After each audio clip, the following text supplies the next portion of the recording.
Di sini kita akan sama-sama belajar hidrolika 2, bab 4, aliran mantap melalui saluran terbuka. Nah, langsung saja kita akan membahas subbab 4.12 tentang klasifikasi profil muka air. Nama saya Freddy Octavianus, NPM 1840301033. Nah, kita mulai klasifikasi profil muka air. Pada pembahasan yang telah dipaparkan oleh teman kita sebelumnya tentang aliran berubah beraturan, persamaan 4.35 dapat ditulis dalam bentuk ini. Nah,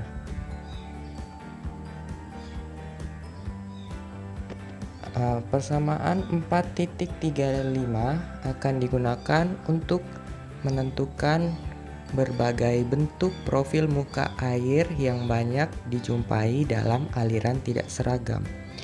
Di dalam persamaan tersebut, pembilang dan penyebut yang ada pada ruas kanan dipengaruhi oleh karakteristik saluran dan debit aliran. Untuk menyederhanakan analisis, maka ditinjau suatu saluran lebar dan dangkal berbentuk segi empat dengan debit konstan. Saluran dengan bentuk penampang lintang lain yang banyak dijumpai di lapangan mempunyai karakteristik profil tidak jauh berbeda dengan saluran yang ditinjau. Persamaan 4.35 dapat ditulis sebagai berikut, di mana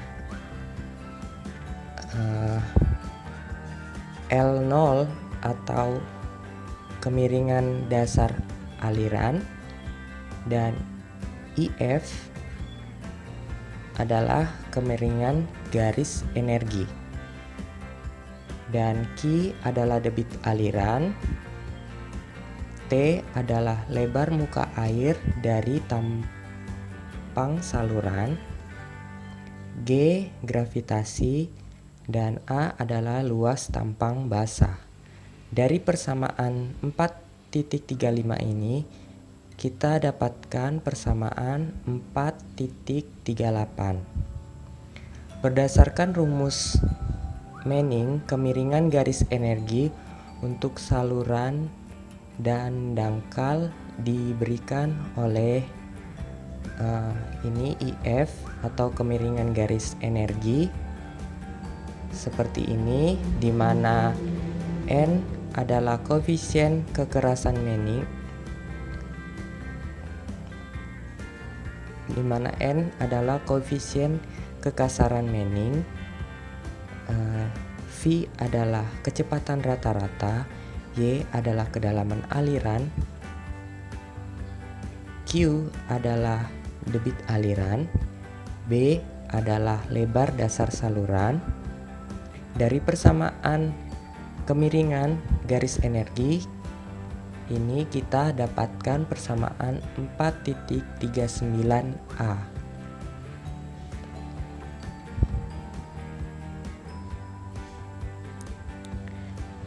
Selanjutnya untuk aliran seragam, di mana IF sama dengan I0, kedalaman aliran adalah YN atau kedalaman normal, maka IF dapat ditulis seperti ini, dan kita dapatkan persamaan 4.39B,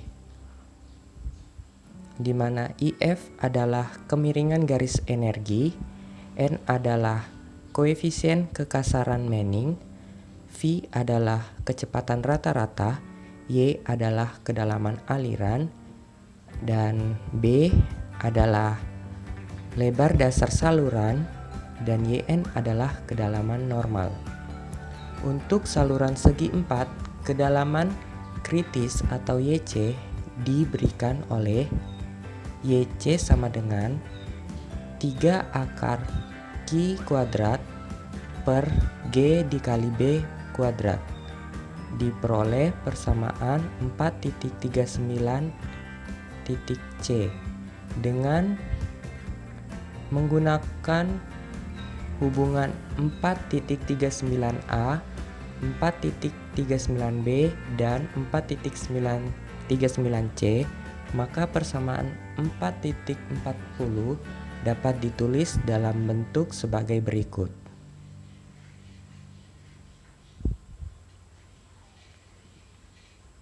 Atau dy per dx sama dengan kemiringan dasar yang dimana 1 dikurang dalam kurung yn per y yang berpangkat 10/3 dibagi dengan 1 dikurang dalam kurung yc per y yang dipangkatkan 3.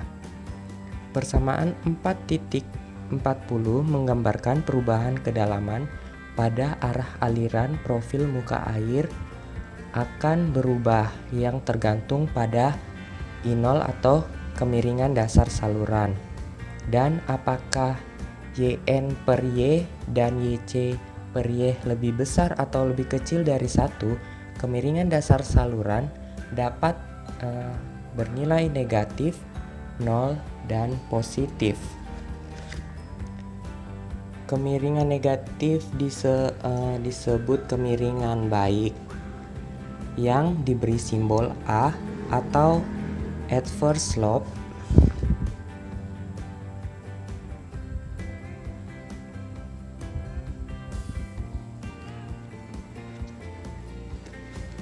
Adverse slope apabila elevasi dasar saluran bertambah dalam arah aliran. Kemiringan dasar 0 apabila dasar saluran horizontal dan diberi simbol H.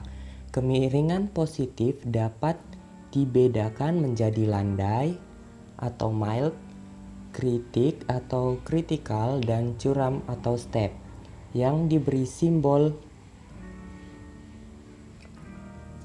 M untuk mild, C untuk critical, dan S untuk step. Aliran disebut mengalir apabila kedalaman normal lebih besar daripada kedalaman kritikal. Kritik jika kedalaman normal sama dengan kedalaman kritik, dan curam apabila kedalaman normal lebih kecil daripada yn.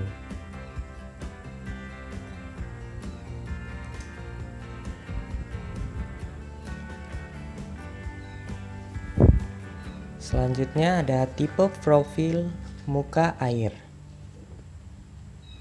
Yang pertama ada kurva M atau mild, yang artinya landai. Kurva M terjadi apabila kemiringan dasar saluran atau I0 lebih kecil daripada IC atau kemiringan kritikal, dan YN kedalaman normal lebih besar daripada kedalaman kritikal. Ada 3 tipe kurva M seperti berikut ini. Profil muka air adalah M1 apabila Y lebih besar atau kedalaman lebih besar daripada kedalaman normal dan lebih besar daripada kedalaman kritikal. Dan M2 di mana kedalaman normal lebih besar daripada kedalaman aliran dan lebih besar daripada kedalaman kritikal. Dan M3 adalah kedalaman normal lebih besar daripada kedalaman kritikal dan lebih besar daripada kedalaman aliran. Profil M2 dan M3 sangat pendek dibandingkan M1.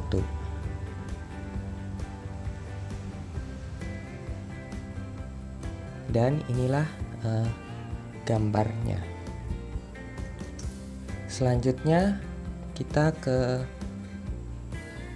profil nomor 2, kurva S atau step.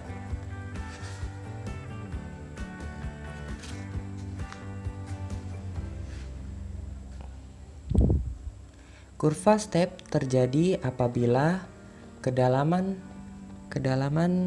kemiringan dasar saluran lebih besar daripada kemiringan kritikal dan kedalaman normal lebih kecil daripada kedalaman kritikal. Ada 3 tipe juga kurva S, yaitu S1 di mana kedalaman aliran lebih besar daripada kedalaman kritikal dan kedalaman kritikal lebih besar daripada kedalaman normal. Tipe kurva S1, S2, dan S3 dapat dilihat dengan gambar ini.